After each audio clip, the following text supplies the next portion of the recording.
Empowerment Congress once again for their 34th annual summit. The summit's theme is From Vision to Action, a forum to unlock participatory democracy, and will feature a nonpartisan gubernatorial candidate forum focused on issues of importance to the African American community. The summit is the signature public policy-oriented observance of Dr. Martin Luther King Jr.'s legacy during the national 3-day holiday weekend that celebrates his life. This year's summit will be held on Saturday, January 17th, 2026 at the California Science Center in Exposition Park from 9 to 11 a.m. Admission is free, but registration is required at KBLA1580.com. All major announced candidates for California governor for the Democratic and Republican Party nominations have been invited to participate in the candidate forum, which will be moderated by Tavis Smiley. An all-star panel of journalists will pose questions to the candidates, and the forum will be broadcast live on KBLA Talk 1580. This is going to be a big year for local, state, and national politics. The political pulse of 2026 beats on KBLA Talk 1580.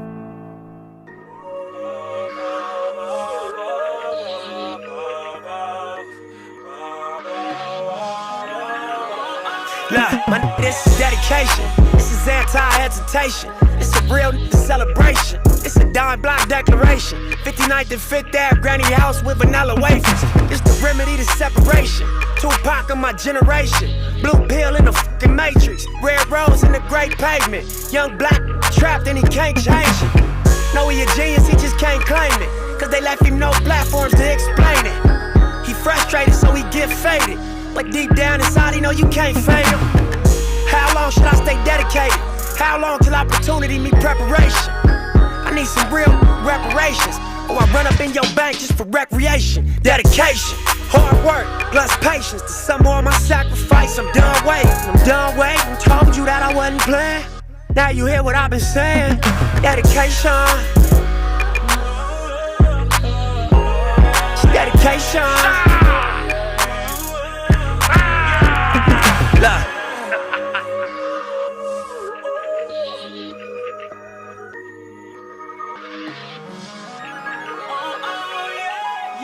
I spent my whole life thinking out the box. Boxing homies 3-on-1, got DP, but I ain't dropped. Chirp on me, here I come. Spin around the block, they blurted on me. Said I ran a stop sign, but that's a lie. I spent my whole life staring at the stage, playing Sega, daddy smoking, mama playing spades. This is The Black Pack, and I am your host, Adrianne Shropshire, and I appreciate this music. Andy, I have to say I had a moment where it's a little overwhelming. And that is, sort of where we are as we are looking back this week to 1 year ago when we saw fires in the greater metro Los Angeles area. And I remember in the week of the events, talking about on the show how the mainstream media was largely just talking about the Palisades, and obviously what happened in the Palisades was a tragedy, and they are continuing to build. But the thing that sat with me and so many other people is that there was not a conversation about what was happening in Altadena. And I said at the time that everyone that I personally knew who had lost their home or knew someone who had lost their home, those homes were in Altadena. And so, we tried to lift that up.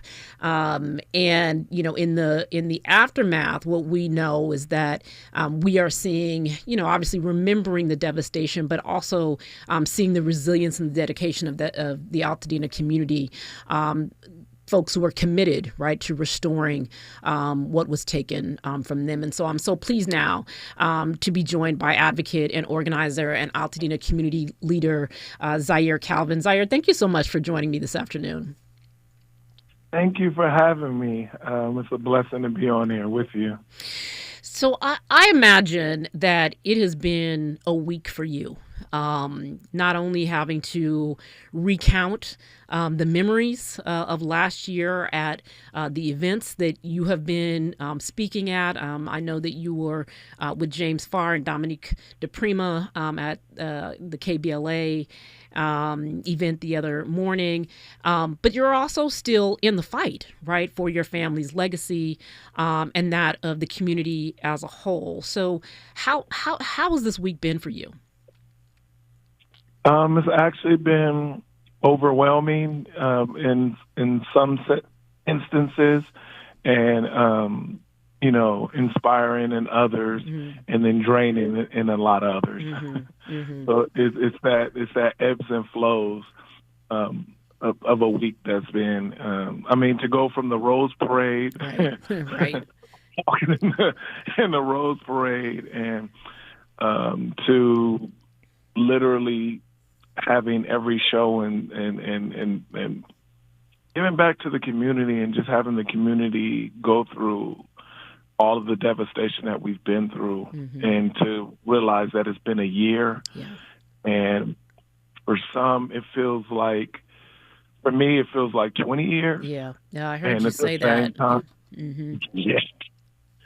And at the same time, it's still unbelievable that it's even happened. So I will stand on that no one is still in belief that this is reality now. Yeah, you talked about that kind of dichotomy of being both in disbelief and feeling like you all have been trudging through this for 20 years. And I imagine that that's not just you, because you are, you've been a big voice and a big advocate for the entire community. But is that how folks in general are feeling? That sort of disbelief, and also like, we have been at this forever. Yes, they're definitely feeling that way. Like, we had a block gathering, which was beautiful, and just the neighbors and the pain and the hurt that everybody is feeling. It's only, top skin thin, as we will say. That first layer of skin. Yeah. That's how thin that my community, how they're feeling right now. And there's so many fears and just everything that's still going on to this day. It's not like it's gotten easier. It's gotten harder, and it's gotten with more worry. With more time that passes, the more worry builds up. And the more time that passes, the older our elders get. Right. So every minute, every hour, every moment matters in our community at this point. Yeah. I want to talk about that when we come forward, about the just the process for rebuilding and what that looks like for folks right now. I think because the point that you just made is important, that the longer it goes on, the harder it's going to be for some folks to be able to recover. And so I want to get into that when we come forward, and more about what you all are seeing and feeling. But we'll get into that when we come forward. This is the Black Pack. Stay with us. You're part of the Black Pack with Adrianne Shropshire on KBLA Talk 1580.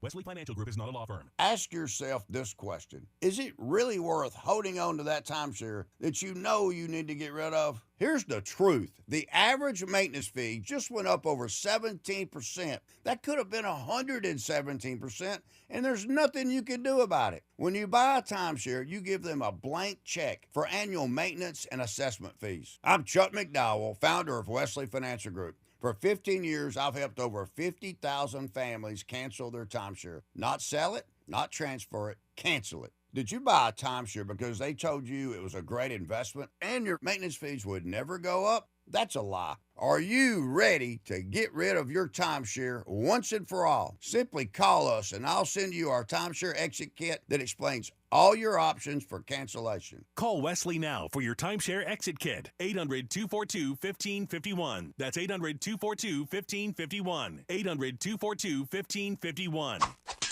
Looking for something new? Try fencing, the Olympic and Paralympic sport that mixes speed, strategy, and fun. It's like chess meets cardio. Quick feet, quick decisions, and a satisfying beat when you score a point. Kids, teens, and adults can start anytime. No experience needed, and many clubs have loaner gear. Coaches teach fundamentals and safety from day one. Find a beginner class near you at usafencing.org/tryfencing. That's usafencing.org/tryfencing. Picture this, you're on a date, and then bad breath happens. Confidence gone. Here's the truth. Most gums and mints are just bad breath Band-Aids, but not Zellman's Minty Mouth. The functional breath freshener you swallow. Tiny dual-action capsules with mint on the outside, parsley seed oil inside, clinically tested to fight the toughest offenders, even garlic and onions. It's only available online. Go to Zellmans.com, Z-E-L-M-I-N-S, Zellmans.com, code FRESH for 15% off. KBLA Talk 1580. We've got a lot to talk about. KBLA Talk 1580, connecting you with services and solutions. The Los Angeles Regional Food Bank is on a mission to fight hunger and provide nutritious food to those in need across our community. They partner with federal, state, and local programs advocating for better policies and funding for critical hunger relief programs like Cal Fresh, the Emergency Food Assistance Program, and the Child and Adult Care Food Program. The food bank works with coalitions and local representatives to make sure hunger is addressed in every district of LA County. They also run nutrition education campaigns, raise hunger awareness, and source nutritious food for distribution, all while supporting regulations that allow food pantries to operate safely. Want to help? Visit lafoodbank.org or call 323-234-3030 to volunteer or find a food bank near you. Together, we can ensure that no one goes hungry in Los Angeles County. This is a community call to action from KBLA Talk 1580. Let's get back to more of the Black Pack with Adrianne Shropshire right now on KBLA Talk 1580. We are continuing our conversation about the one-year anniversary of the Eaton Fire, which ravaged the Altadena community, with advocate, organizer, and Altadena community leader Zaire Calvin. Zaire, I want to talk to you about the importance of telling the story of Altadena, about what it represents, what happened there, and how people are trying to hold on to their families' dreams, generational dreams. I talked at the top about how when the fires were happening, no one was talking about Altadena. In the way we're in a moment in America where there are just efforts to erase history, right? To erase people.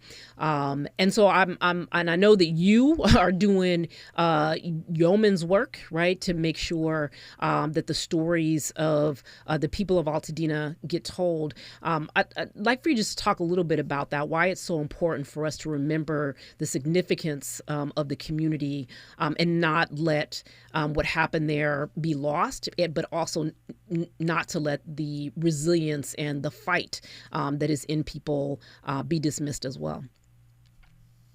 No, it was the most important part. God was with me when all of this started. I was the one who brought the awareness of Altadena and Altadena being a Black community.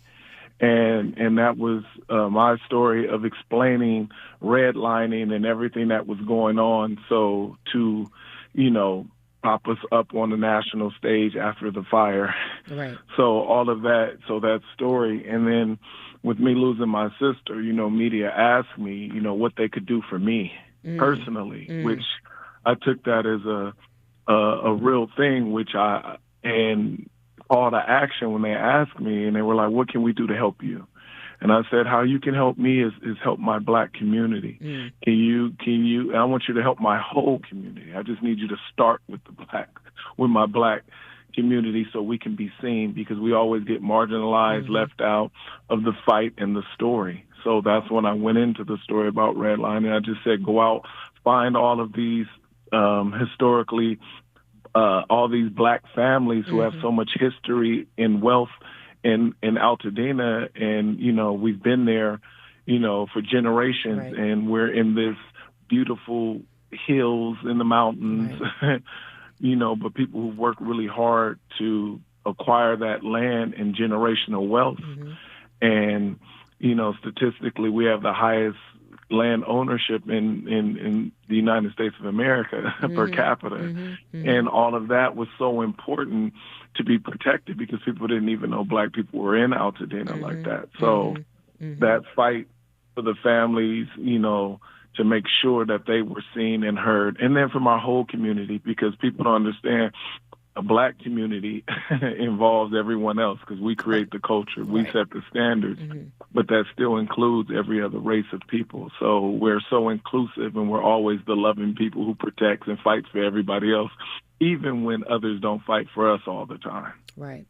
And I want to just I want you to just, if you would, sort of recount. So your family was obviously directly impacted in significant ways, right? Tell us the story. You lost your house. You lost your sister, which you just said, and I'm not sure that folks know that. But your family, suffered a lot, and that is also a part of this overarching story that needs to be told. As folks come in and try and buy up all the land, right? Those are also part of the stories that get lost if. I think the way that folks would want it to go down in terms of disaster capitalism, that those are the stories that get lost in the real, the history that you just talked about, but also the deep loss that people experienced last year. Yes, no, you're right on point, especially with disaster capitalism, which we will go into. But my personal loss with my homes is we lost 5 homes on 2 properties. And it's just immediate family. I mean, I have cousins who lost a studio, lost whole businesses, lost extra homes. But my immediate family, it would have been 5 homes on 2 properties, 4 cars. My sister, we found her. She was the first reported death in the fire, because we actually found her the next day, and also, lost cars, lost everything, and getting out that devastation to my own family has been so much. Yeah. So it's unfathomable. Yeah. And then when you cope that with everything else, it's crazy. Well, it's the loss of memories too. I know I've heard you talk about, the memories that were in your house are gone, but you can't go to your mother's house because those memories aren't there anymore. You can't go to your friend's house because those memories aren't there anymore. It's the sort of overwhelmment, right? Of loss, and that's why I think this notion of people fighting right now, right, to recover, right, and to rebuild, but also to be able to hold on again to that history, into those memories. And I know that in the immediate aftermath, it was so you were there, right, at your house every day. I live in LA. I was hearing the stories of realtors, walking up and down the streets with the embers still burning. Trying to ask people if they want to sell their property. That kind of cruelty, right? That kind of inhumanity, also was a part of the immediate aftermath, and I imagine ongoing. Yes, and that is the part of the disaster capitalism piece that you're speaking of, and that is what led me to go fight in Sacramento and get legislation passed. With Senator McKenna, and it's been a path of absolute chaos when it comes to disaster capitalism, especially when it comes to the Black community, because you have so many people that are trying to take from you, and it started with the developers, and then you go into the people who are actually just robbing and stealing while your properties are the ones that are still standing. Right. Then you're dealing with all the different orgs that are taking money from philanthropy that's supposed to go to you, who are standing in that way. And then, you have great churches that give, and then you have other churches that steal. So you just have all of these factions that you're dealing with. The best and worst of human capacity happening at the same time. All at the same time, while you're still going through the devastation. I have a song that, was written, and it's like, while you're still praying, they're praying on you. And that's the part that was so deep. It's like, I'm like, we're praying for our losses and our pain. While we're praying, they're preying on us like vultures and picking at us while we're still praying, which is absolutely, devilish. Wow. I like to call it what it is. These are that's devilish ways. That's non-human. That's non, bottom of the barrel. So that's what's going on in disaster capitalism. I mean, it's just taking advantage of the people who have worked hard for everything. These aren't people who did, they tell you the American dream, pull yourself up by your bootstraps, work hard. If you're not educated, make sure you get a good job, work. That's what the Altadena community is. Everything that they say that you're supposed to do to fight and be, that is what the community is. And to lose all of that because of negligence of Edison and a utility company, a greedy utility company that makes profit off of our, they're going to profit off of our pain still. They have already done rate hikes. They're going to make money. Their stocks are flying through the roof. So it's that type of disaster capitalism. And then they won't even make sure they stabilize housing for the community, and that's what we're fighting for right now. That's in the plan that has been put forward, which is the Altadena Native Rebuild Plan. That is a community-led plan that, it's a 3-phase plan to restore homes and protect land and prevent displacement. And all these things that we're asking for in that plan that I've put together since the beginning. I went with the community, got with all the senators, which have been very supportive. Senator Sasha, Harabedian, the county supervisor, Catherine Barger. They've all been supportive and understanding that this had to be a united front. And I brought them all together along with the community to say, hey, we need to do this together. And that was bringing in Gavin Newsom, our governor. So then it brings everybody. So we're like, hey, we're supposed to be the most powerful state in the we're union. The fourth richest. We're the fourth richest economy on the globe. In the country, on the globe. And I'm like, well, we need to act that way and restore, this community that was lost not by their own fault and getting preyed on by all of these different industries to make sure that we can keep our community from being gentrified. And, we want to keep our community the same. We don't want it in the different land developers. We want people to come in who are community like us, who understand community and want to, build back in the same life that Altadena, has been. And our families taking steps to move forward? Like, how are in the scheme of things, are some families beginning to sort of move forward in the process of rebuilding their homes, or are folks stuck? There are people who don't have money. There are people who are absolutely stuck. And that's the point of the campaign. But I'm telling everybody, because I've already done the research and I've done the work for everybody for 8 hours a day since the fire started to the day that we're on this phone call right now. I've done nothing but that for the community. And now it's time to just start back, and we'll figure out where the money will come from. We'll figure out, but we need everybody to put their plans in now. And it's a 2-year plan that needs to be done. By 2028. We need to be rebuilt back. 85% needs to be back by 2028. And what are, for folks who are listening, who want to be of service or want to be of help, what are things that folks can do to help move the plan forward? Reach out. I mean, we have the local orgs. I mean, extremeathletics.org if they want to donate and help with the rebuild or anything plans. Every part of construction we need.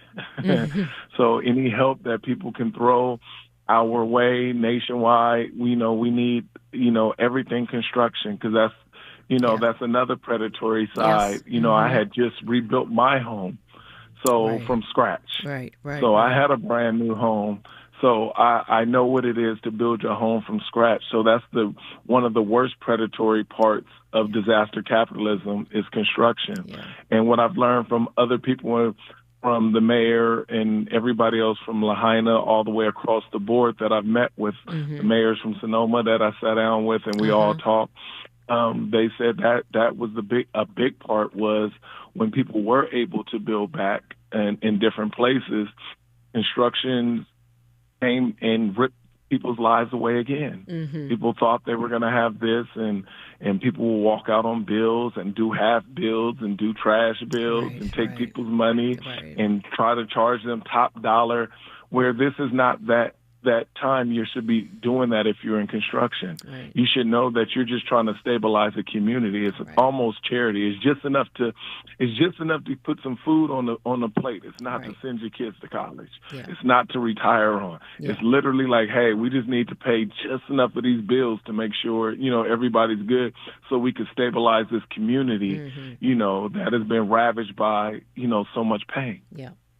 Well, I mean, I asked the question about what people can do because I think that, and I think you know this and you must feel this, is that there are a lot of people who do not live in Altadena, who don't have a direct connection to Altadena, but who are trying to hold you all. And I know that you all's fight, can seem isolating. But I think that there are a lot of people out there who might have just learned about Altadena, right? Who've been paying more attention because of the stories that you have told, right? The way in which you've lifted up the importance and the significance of the community. And so I know that there are listeners, right, who would want to know, what they can do, how they can help, how they can volunteer. So I appreciate you coming on. I know it's been a rough week for you, and that, just because it's Friday doesn't mean that your week is going to end or that the work that you have before you is somehow going to slow down. So I appreciate you taking the time, and would love to just keep track with you as you all continue to tell the story, and if there's a part that we can play in making sure that we're amplifying what's happening in the community, then we're happy to do it at any point. No, please, and thank you so much. And it means so much because the same way this happened to our community, you got to be Jesus-like. We want to be the ones to be able to be a blessing. If something happens to us and you help us, then we turn around and do the same thing for you. So then we create a model of success for the communities across the nation. So that's what I'm really about. All right, Zaire Calvin, thank you so much for joining us. When we come forward, we're going to be joined by my colleague here at KBLA, James Farr. Stay with us. More of the Black Pack with Adrianne Shropshire on KBLA Talk 1580 when we come forward.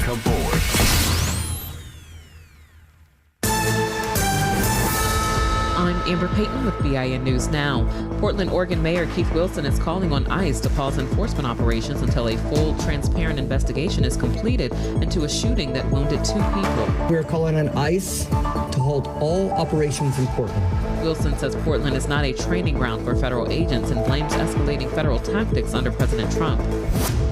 A D.C. Council committee is urging Black Mayor Muriel Bowser and the police chief to end cooperation with ICE. A new report cites testimony about masked ICE agents using unmarked cars during last year's federal surge. The committee recommends cutting ties with ICE and requiring agents to identify themselves during arrests.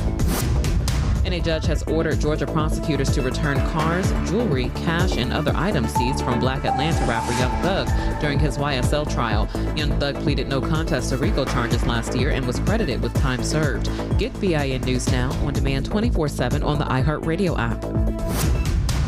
West LA. This is a crash on the 405 making your way southbound coming up on Santa Monica Boulevard. It's blocking the carpool and the left lane. That drive is slow moving, getting away from just about Sunset Boulevard.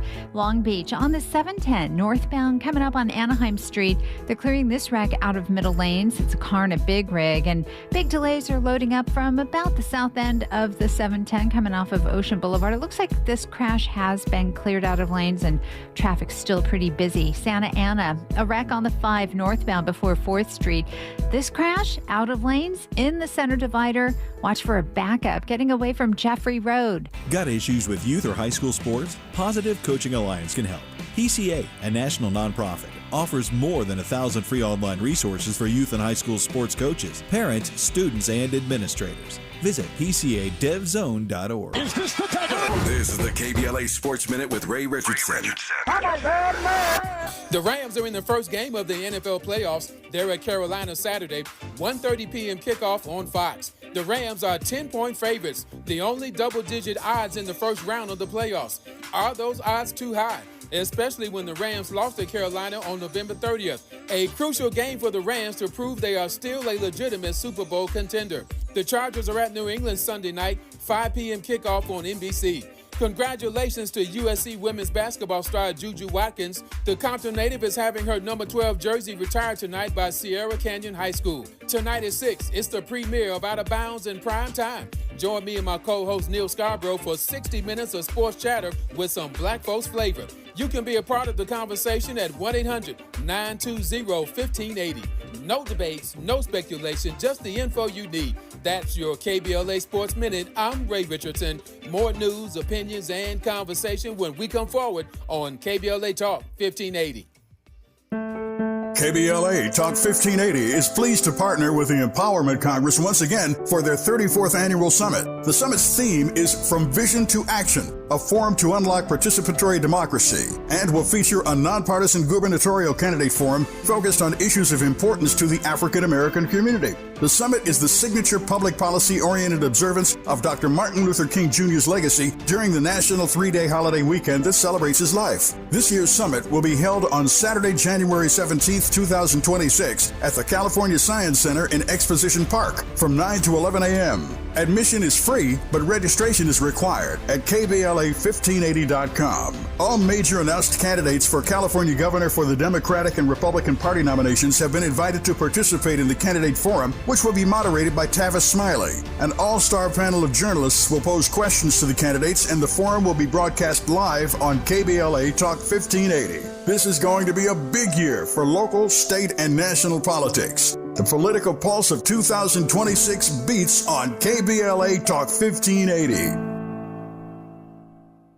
We're definitely going to be late to the concert. I feel like we should be there by now. I'm just taking a little detour. I gotta fill up my gas tank, and I know this place a couple towns over where the gas is cheaper. Are you serious? We're gonna be late for the concert because you're driving out of the way for cheaper gas? Just use Upside. What's Upside? Upside is the free cashback app that gets you real cash back for every gallon of gas you buy. Wait, I can get cash back just for buying the gas I need anyway? Yes, I use it all the time, and I've made around $200. Now pull over so you can download the Upside app before we miss the concert. Download the free Upside app now to earn cash back every time you buy gas. Use promo code PATH25 to get an extra 25 cents per gallon on your first tank. You can cash out anytime, right to your bank, PayPal, or as a gift card for Amazon and other brands. Just download the free Upside app and use promo code PATH25 for a 25 cents per gallon bonus on your first tank. That's code PATH25 for a 25 cents per gallon bonus. That's code PATH25. KBLA Talk 1580. We've got a lot to talk about. KBLA Talk 1580, connecting you with services and solutions. Worried about eviction? You have rights, and Stay Housed LA can help. Stay Housed LA is a partnership between LA County, the City of Los Angeles, and local service providers. From Lancaster to Long Beach, we're here to help you with tenant education workshops, legal clinics, free legal services for eligible tenants, and online resources about tenant protection laws. Don't face eviction alone. Call our hotline at 1-888-694-0040. That's 1-888-694-0040. Or visit stayhousedla.org. Stay Housed LA, keeping Los Angeles residents in their homes. Stay Housed LA, your rights, your home, our community. This is a community call to action from KBLA Talk 1580. You're inside the Black Pack with Adrianne Shropshire on KBLA Talk 1580. And we are continuing our conversation as we look back at the year since the Eaton fire ravaged the Altadena community. And joining us now is my KBLA colleague, James Farr, host of Conversation Live, Altadena Rising. James, thanks so much. I know you have been out all week. And that we just had Zaire Calvin on, and I know that, folks are exhausted. Absolutely, Adrianne. Thank you so much for having me. Never too tired for you. And I've been, as my big mama would say, I've been running for Jesus, and I'm not tired yet. This is the work that we got to do to keep the world informed. Right. Well, I want to talk. Zaire and I were talking a little bit about the importance of storytelling for the community of Altadena, right? So the importance of storytelling in a moment in America when it seems to be all the rage to erase anything about Black folks. And that in the immediate aftermath of the fire, I think that's, something that you obviously recognize because you were out almost immediately documenting, right, the impact of the fire and the response of the local community. Talk about that a little bit and why it's so important that in parallel to the ongoing fight to rebuild and make sure that people are made whole and that they hold on to, generations of sacrifice. That telling the story of this is also important. Absolutely. What Mr. Smiley's vision was, simply put, was if we don't do it, who else will? And you spoke to, in the immediacy, sure, there was a lot of coverage. There were a lot of media outlets parachuting into the area, filing stories, and then they were gone. Already today, it's out of the news. The 7th was 48 hours ago. If you check any news channel right now, they are on to other things. And so it's so important that KBLA Talk 1580 and all of our shows, that are continuing to provide space, time, and agency so that this history of this community, the tragedy of this disaster, the memorialization of this corporate irresponsibility, greed, and disaster economy that is just consuming our community, it has to be memorialized. And that's what we're doing. I heard someone say with regard to a photo exhibit that I was at, and it was a photo exhibit that a friend of mine was at, that it was, sort of documenting, Black history and Black social change movements.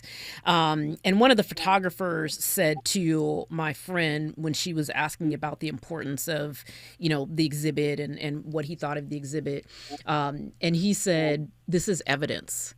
That what this exhibit represents is evidence. And I think that felt so, when I heard the story, felt so resonant because, what he was referring to is evidence of the crimes that have been committed against our community.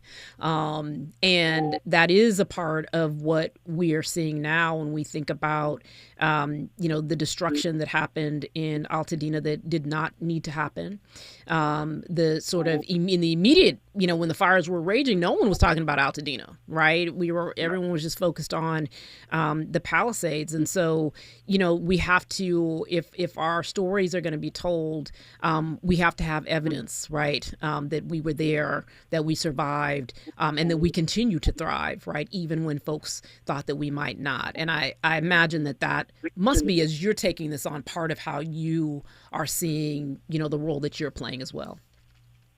Absolutely. I am incredibly blessed. I am incredibly humbled, but I also see it as a sacred duty. It's a little bit different. This type of trauma journalism. I live inside the fire zone. I can look right outside a window right now and see those utility poles that are the causation of this fire. So we all have our different reflection points as to how we get here. For me specifically, again, looking at these utility poles daily is a constant reminder. It's almost like the gun sitting on the coffee table that wiped out your entire community. That's something that I have to process daily. But, you know, the greed that's at play, right? The negligence that's at play. That utility pole was decommissioned a half a century ago. More than 5 decades ago, somebody or somebody since then did not have the wherewithal, even though they knew that there was a possibility that under the right conditions that this utility pole could re-energize, and that's exactly what we saw. Edison has been disingenuous with its customers, its community, and the general public. They tried to deflect blame in the beginning. They're still trying to deflect blame, even in court. It is a C corporation where the CEO's fiduciary responsibility is to the shareholders and to Wall Street, not to the community. Not to the community. And so I know that you've been out. You and Dominique were great the other day in the show that you all produced together. I'm wondering what you're hearing from community members right now about this moment and just the last year. You know, it's the reality is settling in, and I think what some of them won't say out loud, as much as the desire there is for recovery, the desire is there for the rebuilding and the reunion. The truth of the matter is, Adrianne, the community and fire survivors need relief. It is resource. I talked to one individual who says, James, I have commas in my bank account that I've never seen before in my life, and I'm 70-something years old. That's the settlement or the insurance benefits that he's received. He said, but I am still close to $500,000 short from building my home. And so relief is still the need. This was not a wildfire. This was not a forest fire. This was an urban center fire that took on a life of its own in 100-mile-an-hour winds.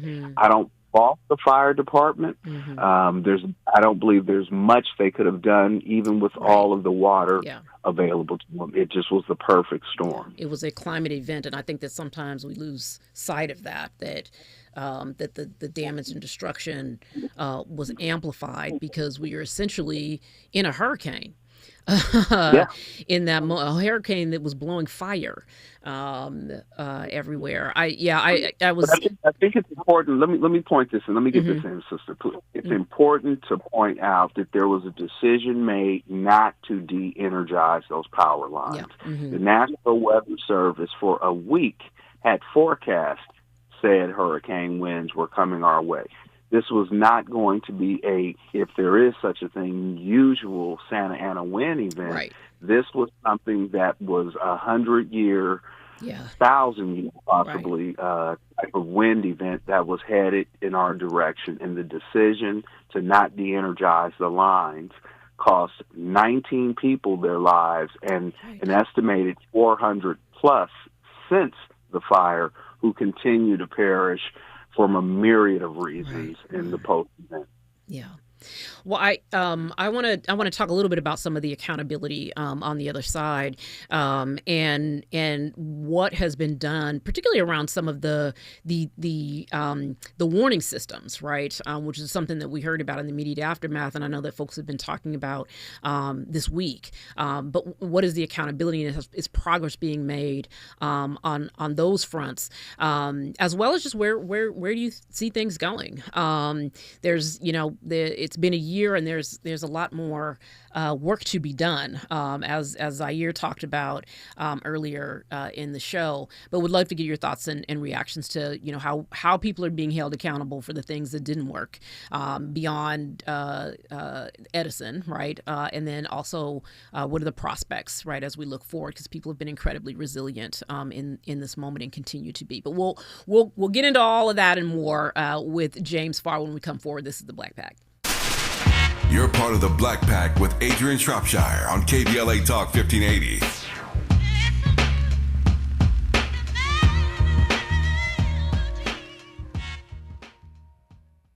Unwrap LA this winter with Metro.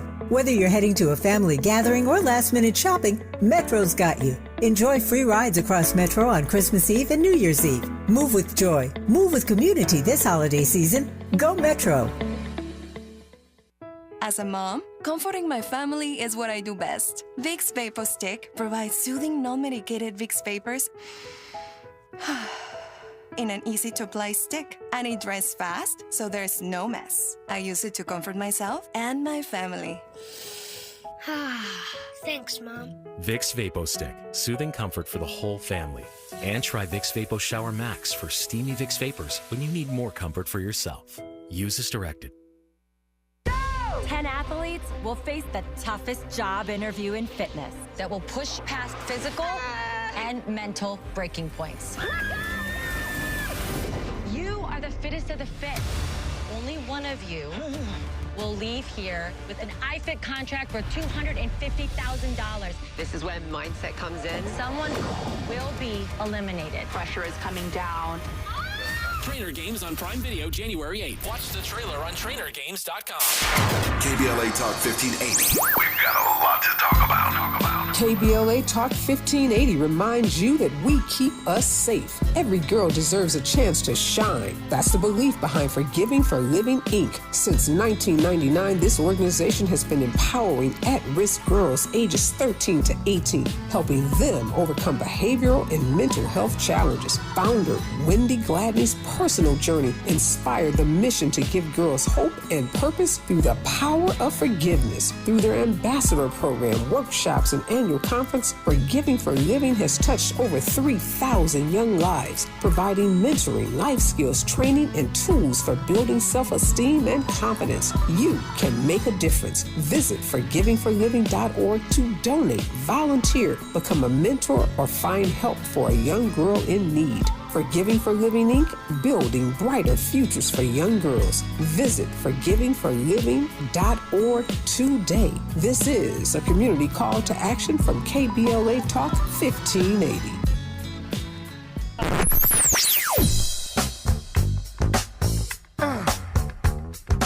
This is KBLA Talk 1580. Talk radio. That's music to your ears. We're unapologetically progressive. KBLA Talk 1580. Let's get back to more of the Black Pack with Adrianne Shropshire right now on KBLA Talk 1580. We are wrapping up our conversation with James Farr, host of Conversation Live, Altadena Rising here on KBLA Talk 1580. And James, I wanted to just ask you about, we saw a lot of things go wrong a year ago when the Eaton fires were raging. And one of the things that struck me was some of the systems, right, that failed on that day. And so I was wondering about if there's been progress on that front at all. I mean, I can remember I was not in any fire zone and I got a crazy alert telling me to evacuate, right? I did not need to evacuate. But it struck me as so insane that I was getting an alert telling me to evacuate when people who literally had fires coming down their street, the fire coming down their street, never received an evacuation notice of any kind. And so I'm wondering if there's been progress made on some of those warning systems, emergency systems that could have saved lives had they been functioning. Yeah, so you're speaking about the Genesis system, which is the alert system that the county contracts with. What we know now, as has been reported numerous times, is that folks to the west of Lake did not receive alerts. There is an investigation that was initiated by attorneys at LA Fire Justice, and what they're calling this is a digital redlining. Why did folks, particularly that lived on the east side, me being included, receive alerts? Mm-hmm. Why did folks on my side of town receive police coming through my neighborhood on PA systems, ordering us to evacuate immediately. I think the answer is pretty much well known, Adrian. Redlining is redlining, and systems have been systems. Why it happens, I don't think we'll ever get to a complete understanding and answer. But through the McChrystal report in the after action report that the county released back in September, effectively what they've outlined is the system failures. All that fancy language and dozens of pages, it just simply says that somebody or somebodies did not do their damn job. And I'd like to believe, Adrian, that one day folks in these ivory towers over at Edison and some of our highly paid public servants and elected officials, just one day they may have to do their job. January 7th, 2025 was that day. Yeah. And for many in the community, as you've asked, this has been the longest January in their life. Yeah.